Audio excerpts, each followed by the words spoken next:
Titi, je fais la seconde partie de ma story time. Donc j'en étais à...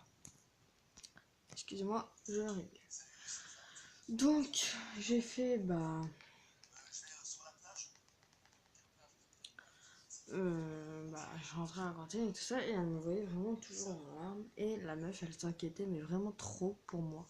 Elle en avait marre de ce surveillant dont je ne dirais pas le nom parce que je pense quand même que le story time ça attire les gens et quand il tape story time il peut très bien tomber sur le truc et si ça va jusqu'à lancer qui ça va jusque là déjà je sais qu'il va se reconnaître mais voilà je ne tiens pas à voir dans.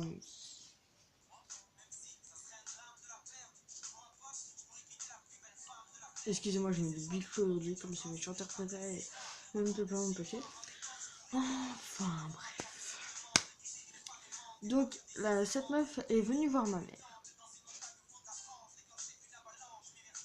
Ce qu'il ne fallait pas qu'elle fasse. Parce que quand elle est venue voir ma mère, elle a dit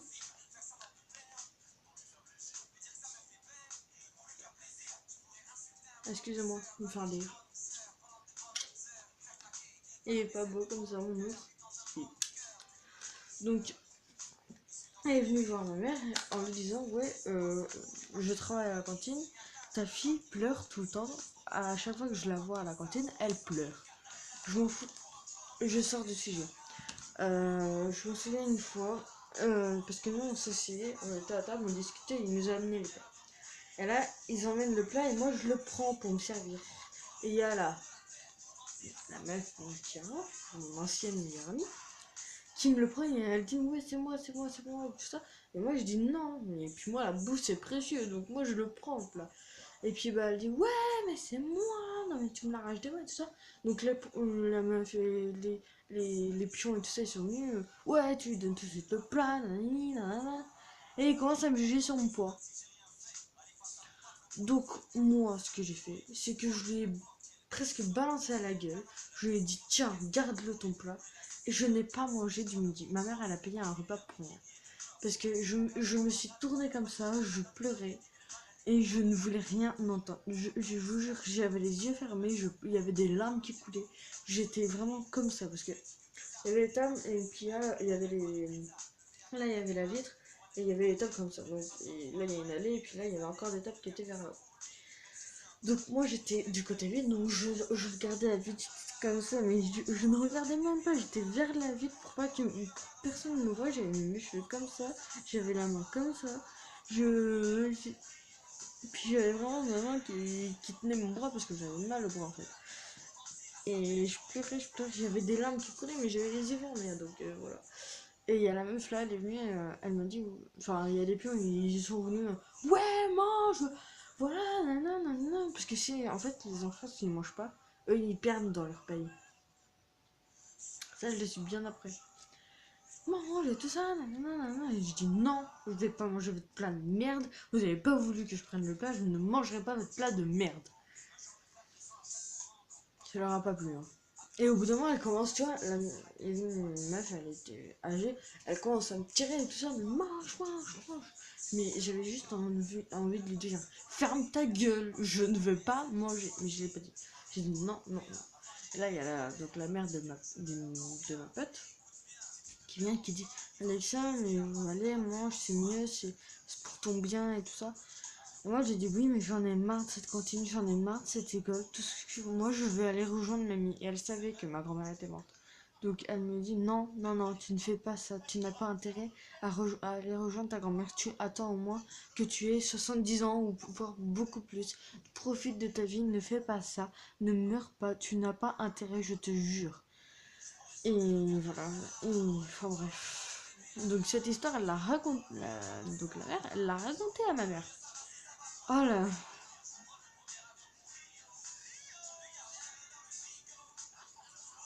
Ah, je vous dis pas, ma mère. Oh, elle était dans une colère noire. Je vous jure, ma. Non, non, attendez, attendez. J'ai fait une boulette. Excusez-moi. J'ai dit ma tante. C'est ma tante, c'est pas ma grand-mère. C'est. Ma grand-mère, elle était encore vivante quand ça s'est passé. C'était ma tante qui venait de mourir. Excusez-moi. Donc ma tante venait de mourir et moi je disais je veux rejoindre Tata, je veux rejoindre Tata, je veux rejoindre Tata. Au moins elle est bien, elle là-haut, je veux être bien, je veux aller avec elle. Donc je disais ça à mamie. Et voilà, c'est de là que je me souviens. Ma grand-mère avait bien repris ma mère avec la mère de ma pote. Elle la prenait parce que là, je vous jure, ma mère, si là, elle aurait été donc à cette école, l'école, elle était plus là. Parce que vraiment, ça me faisait du mal. À vous dire, j'avais peur du monde. Ça, il me semble l'avoir déjà dit. J'avais peur du monde. En fait, ce qui se passait, c'est que j'avais un lit en hauteur, je sais plus comment on appelle ça, un lit superposé. Enfin, ils étaient pas superposés, mais un lit, voilà. Et en dessous, il y avait des caisses à jouer. Et j'avais une caisse à jouer qui était presque vide. Et une caisse à jouer qui était à moitié remplie. Donc j'ai pris tous les jouets dans une caisse qui était vide, donc, pour la vider, que j'ai mis dans l'autre. Et je tirais cette caisse, je me mettais dedans et je la retirais sous mon lit. Je me mettais dedans et je prenais une couverture pour me mettre au-dessus. Pour la mettre au-dessus de moi. Pour pas qu'on voie que j'avais peur du monde, je vous jure, j'étais en position fétale, allongée sur le côté, et je pleurais, je disais, mais pourquoi moi? Et avant, je me cachais même dans mon armoire. J'étais dans mon armoire, mais je disais, non, pourquoi moi, pourquoi moi, pourquoi moi? Même au bout de moi, c'était dans les cartons aussi. Parce qu'en CM1, en fin d'année de CM1, j'allais déménager, donc ils ont commencé à faire les cartons et tout ça. Et ce qui s'est passé, c'est que j'ai quitté l'école avant. Donc en fait, l'école terminait le vendredi. Moi j'ai arrêté le mercredi parce que je ne voulais plus retourner dans cette école. Et en fait, normalement c'était prévu que je parte le premier mois des vacances, des grandes vacances. C'était vraiment les grandes vacances. Et on n'a pas pu parce que voilà, on n'a pas retrouvé une maison et tout ça. Donc du coup, en août, on se pressait et tout ça, mais on n'en trouvait pas. Et il commence la première semaine s'entame. Et ma mère elle me dit écoute Alexia, c'est pas possible, là faut que tu retournes dans cette école. Oh je vous jure. Elle me dit il faut que tu retournes à Zola. Parce que l'école elle s'appelle Nana Zola. Je vais juste dire Zola. De toute façon vous reconnaîtrez hein, les Laxuniens. Enfin ceux qui habitaient avec moi quoi. Vous reconnaîtrez de toute façon. Il faut que tu retournes à Zola. Je la regarde droit dans les yeux, je lui dis non, je n'y retournerai pas. Il en est hors de question, je ne retourne pas dans ce truc de merde. Je ne retourne pas, je n'y retournerai pas. J'y suis pas retournée, de toute façon je n'y aurais pas fait. Et pour pas y aller, comme ils avaient enlevé ma caisse pour que j'arrête de me cacher dedans. Je m'en souviens, j'avais même peint et tout. Moi.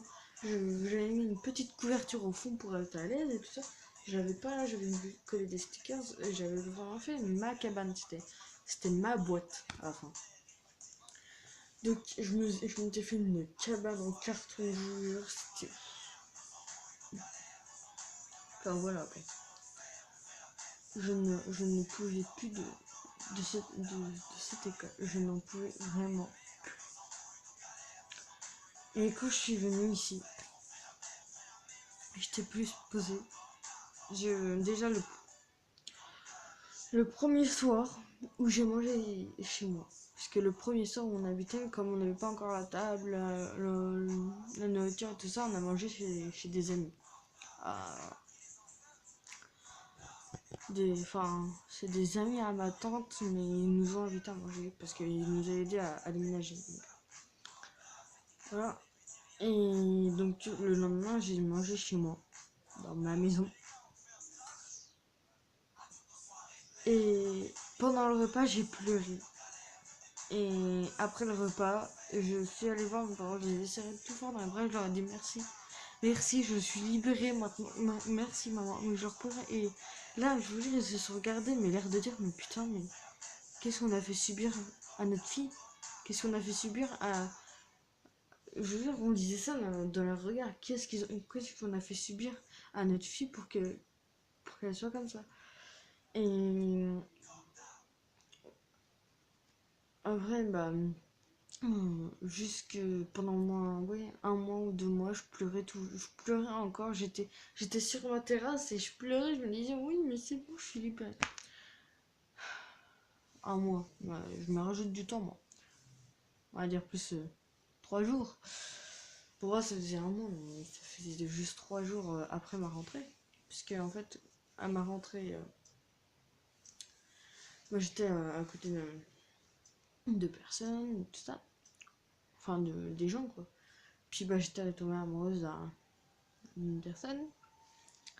Et après, bah voilà, il a dit qu'il m'aimait aussi, mais en fait, il m'aimait pas du tout. Il m'a fait souffrir, comme plusieurs personnes. Je vous jure, je vous jure, depuis cette année de 5e, ça va mieux. Parce que mon année, mon première depuis mon milieu CE2 jusqu'en 6e, ça a été l'enfer. Il y a eu plusieurs fois où ça mieux, mais il faut que j'en finisse avec ce monde, quoi. Et j'y pense à mes parents et tout ça. Et voilà, je suis en vie, ça va beaucoup mieux, heureusement. Donc voilà, pendant mon année de CM2, j'étais assise sur un muret à côté des professeurs. Tellement que je suis retournée dans J'ai peur du monde et je me cachais en dessous de mon bureau. Quand j'avais plus mes caisses à jouer, je me cachais en dessous de mon bureau. Donc voilà. Et en 6e, bah, j'étais aussi souvent toute seule avec ma musique ou mon téléphone comme ça, et puis recevoir mes morphones sur moi. Enfin voilà, bref. Et puis en 6e, il y en a eu qui sont venus. Enfin voilà, je suis sûre que pour vous ce n'est rien. Mais j'ai vraiment souffert dans ma vie et personne ne peut comprendre ce que j'ai eu parce que jusqu'à mes, jusqu'à mes 9 ans, tout allait bien. En fait, enfin mes 9 ans, mes 8 ans.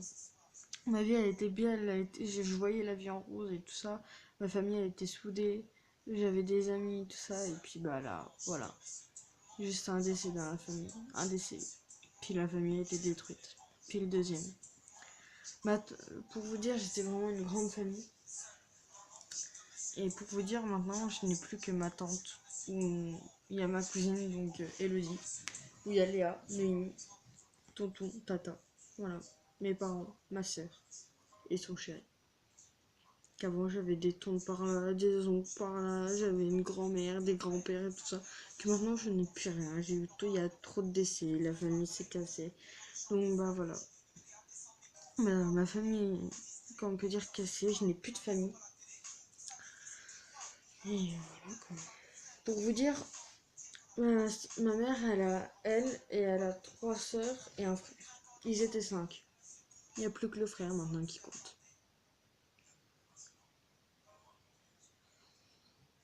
Parce qu'il y en a une qui est au ciel.